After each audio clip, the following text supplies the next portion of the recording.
नमस्कार दोस्तों, अमेरिका से सबसे बड़ी खबर निकल के सामने आ रही है। अमेरिका ने एक साथ सीरिया के आईएसआईएस के दर्जनों ठिकानों पर एयर स्ट्राइक करके खूंखार आतंकवादियों को नस्ते नाबूद कर दिया है। दरअसल ये आतंकवादी बीते दिनों 3 अमेरिकी नागरिकों को बेरहमी से गोलियों से भून दिया था। अमेरिका अपने देश के नागरिकों की सुरक्षा के लिए दुश्मनों के घर में घुसकर मारने का साहस रखता है। वहीं बांग्लादेश से लगातार हिंदुओं को घेर कर मुस्लिम द्वारा हत्या की जा रही है। एक 30 साल के हिंदू लड़के को मुस्लिम भीड़ ने बांग्लादेश में बेरहमी से मार डाला। वहीं सैकड़ों मुस्लिम दंगाइयों ने दीपू चंद दास के शरीर पर कूदते रहे और इस व्यक्ति को फांसी पर चढ़ाकर जिंदा जला डाले।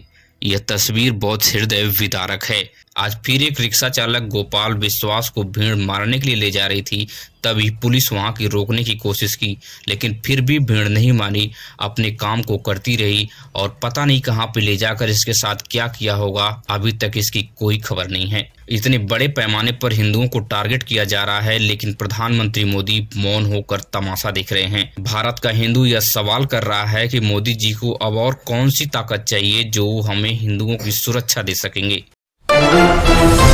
वहीं उत्तर प्रदेश के पूर्व मुख्यमंत्री बहन मायावती ने नीतीश कुमार पर बड़ा हमला बोला है। बहन मायावती ने कहा कि नीतीश कुमार जो अपमान किए हैं मुस्लिम महिला का, उससे माफी मांग लें और इस मामले को यहीं पे खत्म करें। इस मामले को और ज्यादा तूल न दिया जाए, लेकिन बीजेपी ने साफ कहा है कि नीतीश कुमार इस मामले पर माफी नहीं मांगेंगे। इसको लेकर मामला बढ़ता जा रहा है। वहीं बिहार के सरकारी जमीन पर कब्जा करने वालों को बख्शा नहीं जाएगा। गृह मंत्री सम्राट चौधरी ने खुली चेतावनी दी है, खाली कर दो नहीं तो बहुत जल्द बुलडोज कर दिया जाएगा। वहीं दिल्ली पुलिस भर्ती परीक्षा में बड़े पैमाने पर नकल माफिया सक्रिय थे।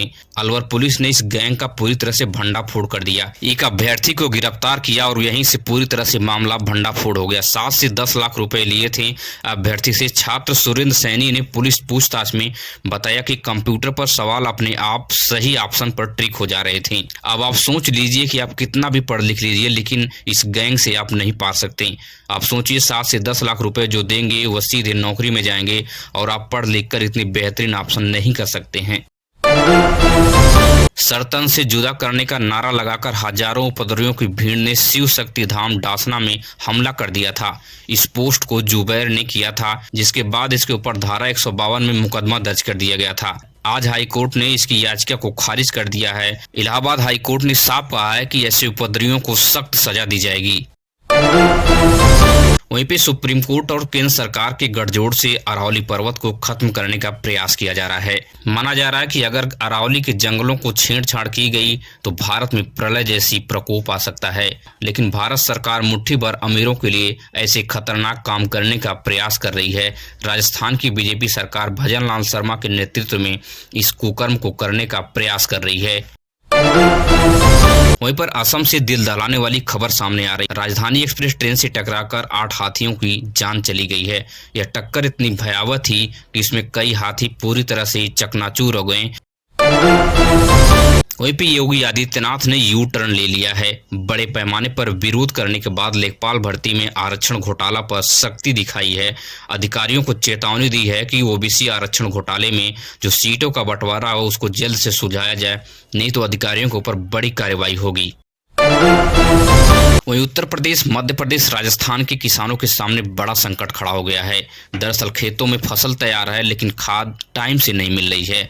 इसके लिए किसान जगह जगह धरना प्रदर्शन कर रहे हैं और बड़े पैमाने पर खाद की चोरी की गई है, जिसे ब्लैकमेल कर बड़े बड़े पैसे कमाए जा रहे हैं। वहीं पे पाकिस्तान के पूर्व प्रधानमंत्री को 17 साल की सजा सुनाई गई है। इमरान खान और पत्नी बुशरा को 17 साल की सजा सुनाई गई है। दरअसल भ्रष्टाचार का मामला इनके ऊपर बहुत बड़े पैमाने पर था, जिसके लिए 17 साल की सजा सुनाई गई है।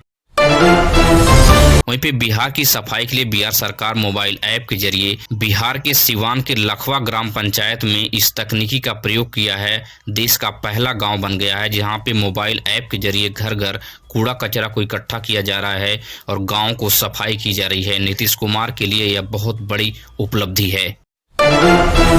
वहीं पे नीतीश कुमार ने साफ चेतावनी दी है कि जिन लोगों के खाते में 10-10 हजार रुपए चले गए हैं चुनाव के समय में, वह लोग पैसे वापस कर दें, नहीं तो उनके ऊपर बड़ी कार्रवाई हो सकती है। बिहार की जनता इस फैसले से हताश निराश नजर आ रही है। उन्हें कुछ समझ में नहीं आ रहा है, लेकिन कुछ लोगों ने पैसे वापस कर दिए हैं और बहुत लोगों ने पैसे को वापस नहीं किया है। उनका साफ कहना है कि हमारा पहले वोट वापस करो, उसके बाद हम पैसे वापस करेंगे। दरअसल यह मामला तूल पकड़ता जा रहा है। विपक्ष का कहना है कि सरकार जानबूझकर ऐसा काम की है कि बाद में हम यही बहाना करके पैसे वसूल लेंगे। और विपक्ष का यह भी कहना है कि जो पैसा जिस घर में गया है, क्या उस घर में महिलाएं नहीं रहती हैं? क्या उस घर में महिला उस पैसे को यूज नहीं कर सकती हैं?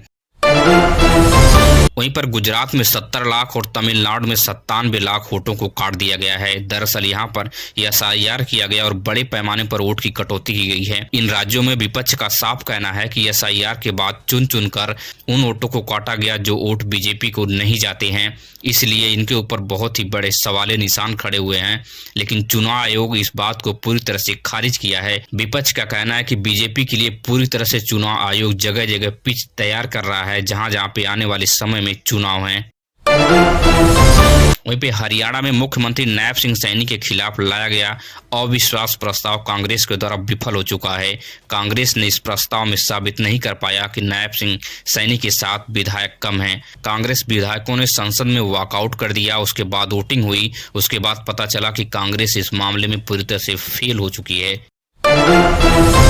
वहीं पे प्रधानमंत्री मोदी ने पिछले 6 महीने में 5वीं बार पश्चिम बंगाल जो जा रहे हैं, इसको लेकर बहुत बड़े कयास लगाए जा रहे हैं। बताया जा रहा है कि पश्चिम बंगाल में करोड़ों की परियोजनाओं का सौगात देंगे। आने वाले चुनाव में इसका बहुत बड़ा फायदा मिलने वाला है। मगर ममता बनर्जी की मुश्किलें बढ़ गई हैं। दरअसल ममता बनर्जी का विधायक हुमायूं कबीर ने पूरी तरह से बगावत कर दिया है और बीजेपी के लिए पूरी तरह से पिच तैयार कर रहा है, जो वहां पे बाबरी मस्जिद का नींव रख रहा है, जिसकी वजह से बीजेपी के लिए चुनावी मैदान में उतरना बहुत ही अच्छी खबर है। और बाबरी मस्जिद को लेकर बीजेपी जीत भी दर्ज कर सकती है, इसके भी कयास लगाए जा रहे हैं। वहीं दिल्ली, उत्तर प्रदेश समेत कई राज्यों में कड़ाके की ठंड पड़ रही है और रोडों पर दुर्घटना बढ़ती जा रही हैं। बहुत सावधानी से आप घर से निकलें, नहीं तो एक्सीडेंट की संभावना बहुत ज्यादा हो गए हैं। वहीं नकली कफ सिरप का मामला उत्तर प्रदेश में तूल पकड़ता जा रहा है। योगी आदित्यनाथ ने समाजवादी पार्टी पर बड़ा हमला बोला है। योगी आदित्यनाथ ने कहा कि कांस्टेबल आलोक सिंह का जो संबंध है वह समाजवादी पार्टी से है और सपा इस बात से इनकार कर रही है। अब सवालों के घेरे में समाजवादी पार्टी भी फंसती जा रही है। वहीं पे योगी आदित्यनाथ ने अपने दोनों डिप्टी सीएम के साथ प्रेस कॉन्फ्रेंस किया और इस बात को बताया कि इसका जो तार है सीधा समाजवादी पार्टी से जुड़ रहा है। लेकिन अखिलेश यादव ने योगी आदित्यनाथ के ऊपर हमला बोलने से नहीं चूक रहे हैं। कोडीन कफ सिरप मामले में माफियाओं को योगी आदित्यनाथ बचाने का काम कर रहे हैं। अगर आप डेली देश और दुनिया से संबंधित खबरें देखने में दिलचस्पी रखते हैं तो आप हमारे इस चैनल को सब्सक्राइब कीजिए। यहाँ पे डेली नई नई वीडियो देश और दुनिया से लाते रहते हैं। मिलेंगे इसी तरह की नई वीडियो में। धन्यवाद।